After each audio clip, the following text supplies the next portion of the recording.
நிறையா பேர் யூடியூப்பில் வீடியோ போடுறீங்க. நைட்டில் நாங்கள் தெருநாய்க்கு சாப்பாடு போடுறோன்னு சொல்லிட்டு உங்களுக்கு ஒன்று தெரிஞ்சு செய்கிறீங்களா தெரியாமல் செய்கிறீங்களான்னு எனக்கு தெரியல. வேதமே அதை சொல்லுது. வேதமே நாய்க்கு நைட்டில் நாய் பசியோடு படுக்கக்கூடாது. வீட்டு நாய் நைட்டில் பசியோடு படுத்துச்சு அப்படின்னா, ஒரு நாள் அது படுத்துச்சுன்னா கூட ஒரு ஜென்மமே நம்ம பிச்சை எடுக்க வேண்டியதாக வரும் அப்படின்னு சொல்லிட்டு வேதத்திலேயே சொல்லப்பட்டிருக்குது. காலையில் எழுந்திரிச்ச உடனே முதல் வேலையாக காக்காய்க்கு சாப்பாடு போடணும் அப்படின்னு சொல்கிறாங்க. ஆனால் சில சமயம் எங்கள் நாய்ங்களுக்கு தான் அது போட முடியுது. காலையில் எந்திரிச்ச உடனே அதுங்களுக்கு போடாமல் அந்த வாசல்படியே தாண்டறதுக்கு அதுங்க விடுறதில்ல. ஆனால் நீங்கள் எல்லாருமே பண்ணுறீங்க. எனக்கு ரொம்ப சந்தோஷமாக இருக்குது. யாருக்குமே இது தெரியாமல் தான் பண்ணுறீங்க. ஜெஸின்னு ஒரு பொண்ணு, அவங்க நல்லா பண்ணுறாங்க. தெருநாய் தேடி போய் போட்டுட்ருக்குறாங்க.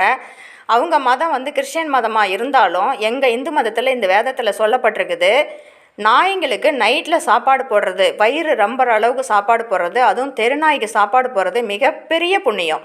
நீங்கள் தெரியாமல் தான் பண்ணுறீங்க. தெரியாமலே நீங்கள் அத்தனையும் புண்ணியமாக தான் பண்ணிகிட்ருக்கிறீங்க.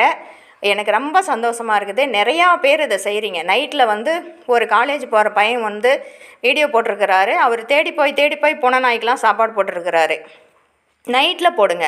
நைட்டில் நாய் பசியோட, நம்ம வீட்டு நாயாகட்டும் தெரு நாயாகட்டும் எந்த நாய்க்குமே நைட்டில் சாப்பாடு போட்டு அது வயிறு ரொம்பணும். அது மிகப்பெரிய புண்ணியம். இன்னொன்று காலபைரவருடைய அந்த சரித்திரத்துலேயும் அது சொல்லப்பட்டிருக்குது. காலபைரவர் நைட்டில் தான் நாய் மேலே ஏறிட்டு சுற்றுவாராம்.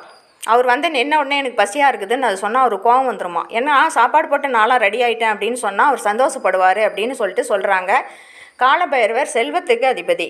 அதனால் முடிஞ்ச அளவுக்கு நீங்கள் ஒவ்வொருத்தரும் நைட்டில் ஒரு நாய்க்கு சாப்பாடு போடுங்க. வயிறு ரொம்ப போடுங்க.